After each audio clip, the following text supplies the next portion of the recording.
మీ అందరికీ నూతన సంవత్సర శుభాకాంక్షలతో పాటు సంక్రాంతి శుభాకాంక్షలు కూడా తెలియజేస్తా ఉన్నాం. సరే, ఈనాటి సమావేశం అఖిల భారత కాంగ్రెస్ కమిటీ కార్యాలయంలో రాబోయే లోక్సభ ఎన్నికలకు సంబంధించి ఆయా లోక్సభ స్థానాలకి కోఆర్డినేటర్స్గా నియమించినటువంటి వాళ్ళందరితో పార్టీ విజయం కోసం చేయబోయాల్సినటువంటి కార్యక్రమాలు, చేయాల్సినటువంటి కార్యక్రమాల గురించి దిశా నిర్దేశం చేసే కార్యక్రమంలో భాగంగానే ఈరోజు సమావేశం జరిగింది. నాయకత్వం అంతా కూడా భవిష్యత్తులో కాంగ్రెస్ పార్టీని తెలంగాణ రాష్ట్రంలో అత్యధిక మెజార్టీతో అత్యధిక స్థానాలు గెలిపించుకోవడానికి కావాల్సినటువంటి వ్యూహరచన ప్రణాళికలు కూడా వారు కొన్ని సూచనలు చేశారు. దానికి అనుగుణంగా రాష్ట్రంలో పార్టీ ఒక యాక్షన్ ప్లాన్ తయారు చేసుకొని ముందుకు పోతుంది. సార్, ఏంటి సార్ టార్గెట్ ఏంటి? పార్లమెంట్ ఎన్నికల్లో ఎన్ని సీట్లు గెలవాలనేది కాంగ్రెస్ టార్గెట్? అత్యధిక స్థానాలు గెలవటం కోసం కాంగ్రెస్ పార్టీ టార్గెట్ పెట్టుకుంది.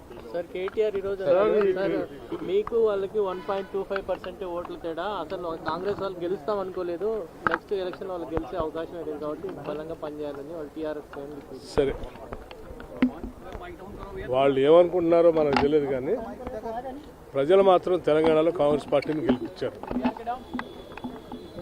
రాబోయే ఎన్నికల్లో కూడా తెలంగాణలో కాంగ్రెస్ పార్టీని భారీ మెజారిటీతో ప్రజలు గెలిపిస్తారు.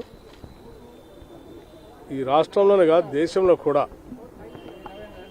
దేశ ప్రజల సంపద అంతా కూడా దేశానికే ఉండాలని, దేశ వనరులన్నీ కూడా దేశానికే ఉండాలని రాహుల్ గాంధీ గారి నాయకత్వంలో, ఖర్గే గారి ఏఐసిసి అధ్యక్షుడిగా దేశవ్యాప్తంగా ఈ కార్యక్రమాన్ని తీసుకొని ముందుకు పోతా ఉన్నారు.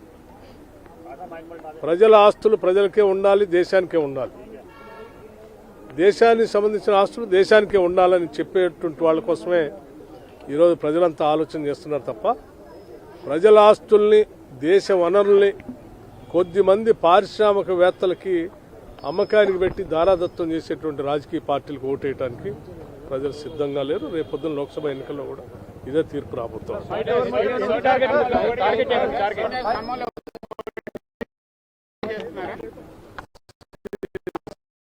శ్రీమతి సోనియా గాంధీ గారు అంటే తెలంగాణ ప్రజలకు అపరిమితమైనటువంటి ప్రేమ, అభిమానం, గౌరవం ఉన్నాయి.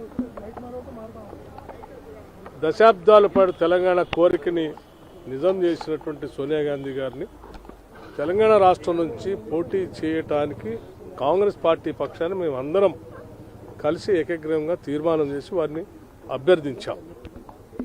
వారి ఆలోచన తప్పనిసరిగా మా దగ్గర రావాలని, భారీ మెజార్టీతో మా రాష్ట్ర ప్రజలంతా కూడా మీ మీద అభిమానాన్ని చాటుకోవటానికి సిద్ధంగా ఉన్నారు.